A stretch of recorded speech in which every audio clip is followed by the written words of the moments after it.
পাশে মানুষের সাথে আমরা আছি এই বাংলাতে। আপনারা দেখছেন সংবাদ শিরোনাম। দেখলেন তো অনেক কিছু, এবার দেখুন নতুন কিছু। বোলপুরে বহু পুরাতন কালী মূর্তি পাওয়া গিয়েছে। বোলপুর নিচুপট্টি রথতলায় একটি পুরনো বাড়ি ভাঙতে গিয়ে মিলল অনেক পুরনো দিনের পিতলের কালী মূর্তি। চাঞ্চল্য ছড়িয়ে পড়ে এলাকায়। বুধবার বোলপুরের নিচুপট্টি এলাকায় একটি বহু পুরনো ভগ্নপ্রায় বাড়ি ভাঙতে গিয়ে মিলল একটি পিতলের কালী মূর্তি। এই ঘটনা এলাকায় চাউর হতেই চাঞ্চল্যের সৃষ্টি হয়েছে। স্থানীয় বাসিন্দারা মূর্তিটি উদ্ধার করে এলাকা ঘিরে রেখেছে। স্থানীয় সূত্রে খবর, এই জায়গায় বহুকাল আগে একটি কালী মন্দির ছিল। তারপর সেখানে বাড়ি নির্মাণ করা হয়। বাড়িতে কেউ থাকতো না। পরে বাড়িটি যখন ভাঙা হয় তখন ওই বহু পুরনো বাড়িতে পেতলের কালী মন্দির উদ্ধার হয়। ঘটনার খবর পাওয়া মাত্রই ভক্তদের ভিড় লক্ষ্য করা যাচ্ছে ওই এলাকায়। এখানে দেখলাম বলতে এই জায়গাটি বর্তমানে হাত বদল হয়ে একজন ভাঙাভাঙি করছিল। তো এখানকার স্থানীয় কিছু 2-4 জন দোকানদার তারা সকালে একটু ধূপ ধুনোর গন্ধ পেয়ে এদিকে তাকিয়ে দেখে একটি মূর্তির হাত বেরিয়ে আছে।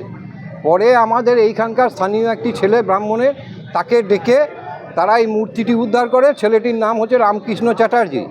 এবং এই মূর্তিটা এখানে দীর্ঘদিন ধরে বহু পূর্বে সেই সিপাহী বিদ্রোহের আমল থেকে এখানে একটা পঞ্চমুণ্ডির আসন হয়ে কালী প্রতিষ্ঠিত ছিল। সেই বর্তমানে সেই মা কালীর পুজো বোলপুর কালীবাড়ি তলায় অনুষ্ঠিত হয় চৈত্র মাসের 20 তারিখের পর শেষ মঙ্গলবার।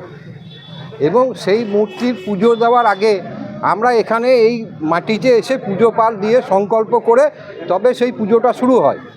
এবং আজকে এই মূর্তি পাওয়ার মধ্যে দিয়ে মোটামুটি প্রমাণিত হয়ে যাচ্ছে যে এইখানেই মূর্তি ছিল এবং পূর্বেও এখানে পুজো পাল হতো। এরপরে কি চিন্তাভাবনা রয়েছে এখানে?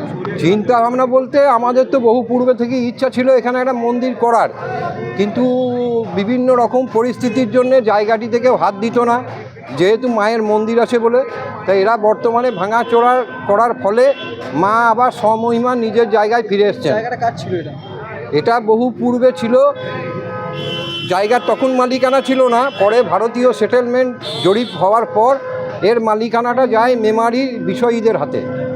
বর্তমানে বোলপুরে গোলকবিহারী চট্টরাজের নাতি রাজা চট্টরাজ এই সম্পত্তিটি খরিদ করেন।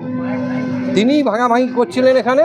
এবং আজকে মূর্তি পাওয়ার মাধ্যমে আমাদেরও একটা দৃঢ় বিশ্বাস স্থাপন হয়ে গেল যে হ্যাঁ, পূর্বে মায়ের মন্দিরই ছিল এখানে এবং এই ভূমি মায়েরই ভূমি। মানুষের পাশে মানুষের সাথে আমরা আছি এই বাংলাতে।